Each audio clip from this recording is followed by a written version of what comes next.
Nii, Reykjavikist kaugel Akureyris, Islandi saarel oleme.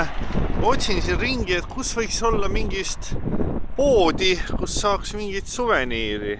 Vaatan, äkki on kedagi. Hello, about souvenirs. Can you help me something or? I don't speak many English. Kas et aru ma ei saa, kohalikud ju peaks ometi oskama inglise keelt. No eesti keeles. Eesti keeles. Tervist.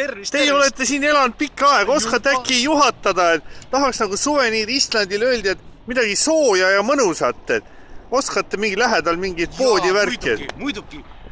Kultuurselt inimesed käivad alati sellises väga kvaliteetses poes. Siin kohe, siin samas on selline ja ikka soe hakkab pärast ja? Hakkab soe, väga lõbus on. Suveniirid. No, teeb ikkagi inimesest nagu inimese, mitte metslasel nagu teie selle Eestis olete. Läheme kohe sisse, ma näitan teile. Oota, aga mis suve, kuhu te mind tõite?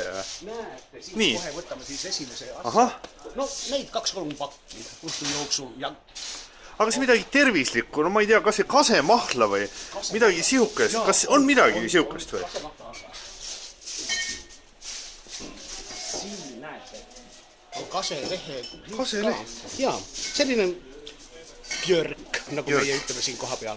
Et see on selline nagu, mis on nagu looduslik ja tervislik.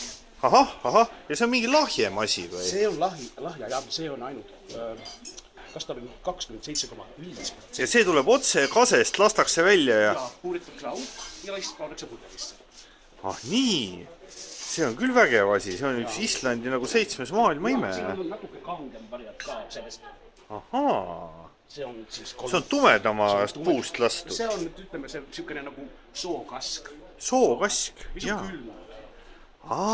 Külmunud. Vägev. No nii. Aga me vist peame nüüd ära minema siit, sest et meil saadetakse siit kohe välja.